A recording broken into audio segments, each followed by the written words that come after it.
Was moved to the Polaris and Poseidon Polaris missiles operated out of the submarines. There he is coming from the right, known affectionately as the Tin Triangle. So it was when the nuclear deterrent was moved to the submarines that Vulcans were given the camouflage colour scheme for their operation as in low-level bombing roles.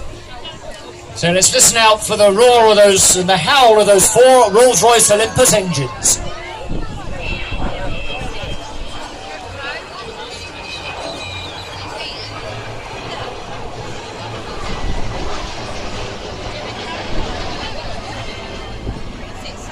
Surprisingly quiet as it comes in the cruise, but it'll get noisy later.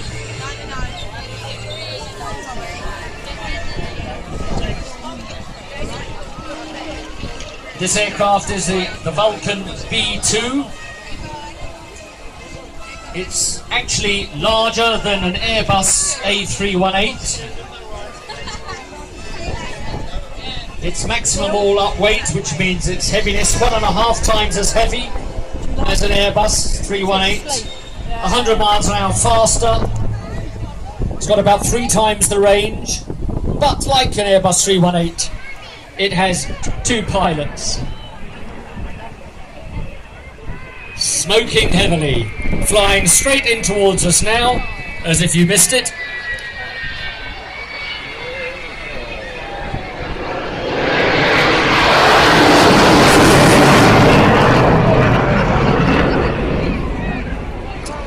Highly manoeuvrable aircraft, and in fact the flight deck is unexpectedly small.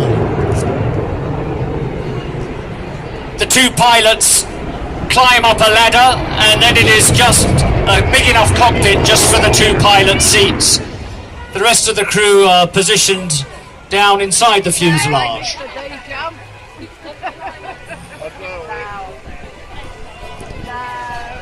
Coming in now for a 360-degree turn, during which the aircraft will open its bomb bay, letting us have a look inside, capable of carrying 21,000-pound bombs, as used in the raid on the airfield on Port Stanley during the Falklands War.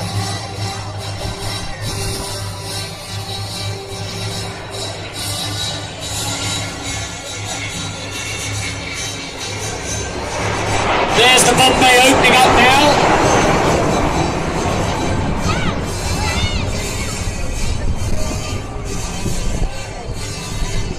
This aircraft was the first B-2 version of the Vulcan in RAF service, entering Bomber Command as it was then in 1960.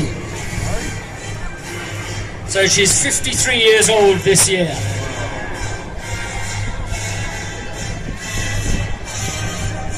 She was put up for disposal by the RAF in 1984, but saved for the Vulcan display flight, which operated at air shows manned by the RAF until its last display season in 1992.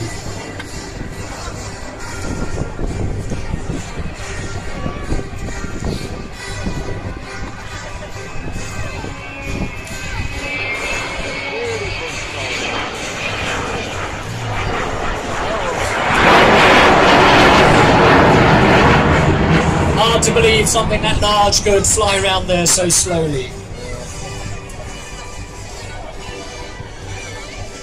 Pulling up for a steep turn and then moving into a spiral climb. Opening up the throttles to power up.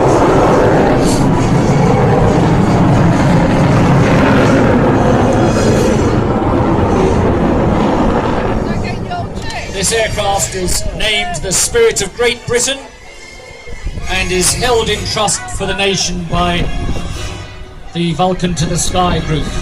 You may have heard me interviewing one of its volunteer support members earlier, who was saying that it's always a challenge to keep this aircraft flying. It could well be this is the aircraft's last year, because extensive work is required to the aircraft's leading edge at the end of this season to avoid fatigue, damage, But if sufficient funds are raised this year, then the expectation is that the aircraft will remain flying until the end of 2015, by which time the engines will be beyond their life, and then the aircraft will fly no more. So every time you see the Vulcan fly, make the most of it, because it could well be the last time. If you'd like to help to make sure that the aircraft has at least another year or two, then do pop along to the Vulcan to the Sky stand and make a donation or buy something there from the stand. There's plenty of Vulcan souvenirs that can help you to keep this historic aircraft.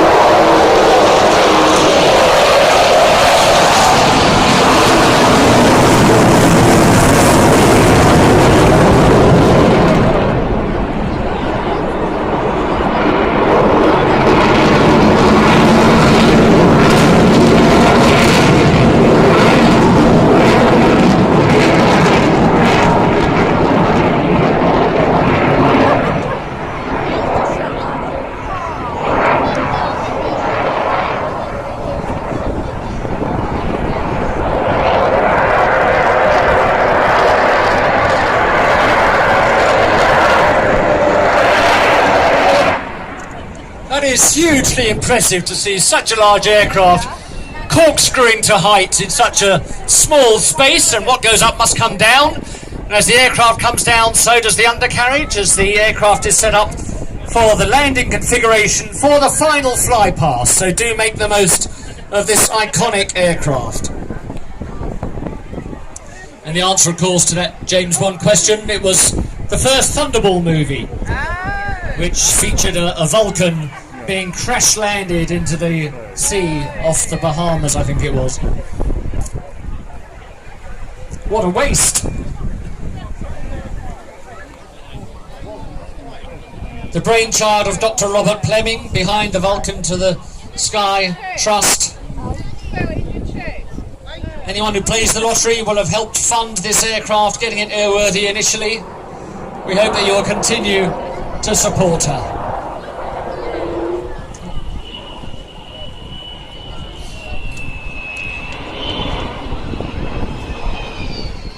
Let's give her a wave on her final fly past. As the undercarriage goes up, listen out as she powers away.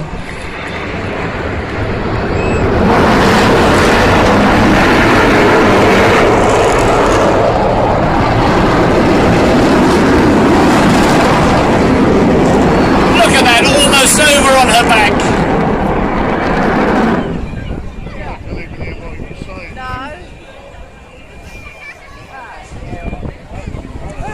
Absolutely well deserved. The spirit of Great Britain, the Vulcan B2.